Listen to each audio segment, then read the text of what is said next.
क्या कुंडलिनी आपके कर्म को जला सकती है? पहले मैं कर्म की परिभाषा दूंगा। कर्म कारण और प्रभाव की प्रणाली है। कर्म क्रिया और परिणाम की प्रणाली है। कर्म एक छाप क्रिया परिणाम प्रणाली है। कर्म की छापें इसलिए वे छापें हैं जो आप अपने आनुवंशिक केंद्र में पिछले जीवन से लेकर चलते हैं, जैसे कि आपके पिता, माता आदि, जो आपने संचित कर्म के रूप में विरासत में पाया है और जिससे आप जन्मे हैं, जो आपने इस जीवन काल में अर्जित किया है। हर विचार, हर शब्द, हर कर्म आपके आनुवंशिक केंद्र में एक छाप बन गया है और आपका अकाम्य कर्म, आपके मन की, भविष्य की इच्छा आधारित, संकल्प आधारित कर्म, ये तीनों कर्म की छापें आपके कार्यों को संचालित करती हैं।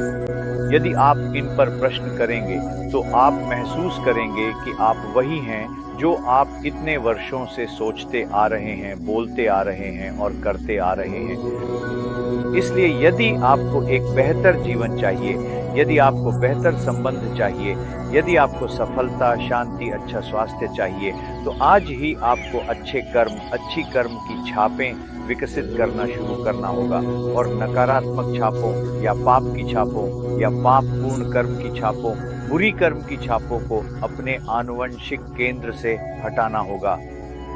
कुंडलिनी ध्यान आपकी कर्म की छापों को निष्क्रिय करने में मदद करता है, जिसका अर्थ है कि नई बुरी छापों को भी निष्क्रिय किया जा सकता है।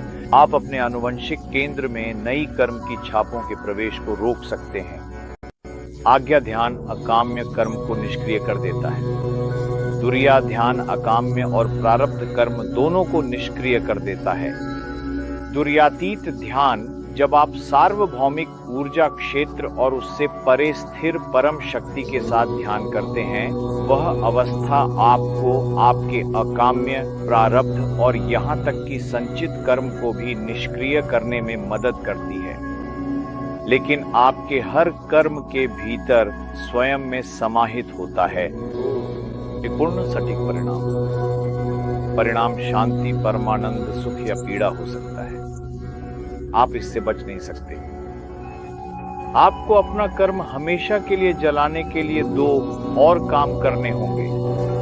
पहला, आपको नकारात्मक सोच पर सकारात्मक सोच और नकारात्मक कर्मों पर सकारात्मक कर्मों को आरोपित करना होगा।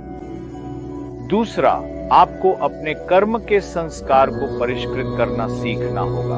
मान लीजिए आपने किसी को चोट पहुंचाई है, मान लीजिए आपने कुछ गलत कह दिया और अपने प्रियजन को आहत कर दिया, तो जाकर उनसे माफी मांगिए।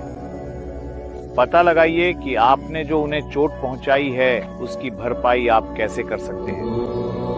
एक बार जब वे आपको दिल से माफ कर दें, तब आपके कर्म के संस्कार निष्प्रभावी हो जाएंगे, परिष्कृत हो जाएंगे, मिट जाएंगे, समाप्त हो जाएंगे। ये तीन तकनीकें हैं जिनसे आप अपने कर्म को जला सकते हैं। कुंडलिनी ध्यान इन सभी तीनों में आपकी मदद करता है। शुभकामनाएं। ईश्वर करे आप मोक्ष प्राप्त करें, पाप से मुक्ति पाएं और अपने पाप पूर्ण कर्म के संस्कारों से भी मुक्ति पाएं।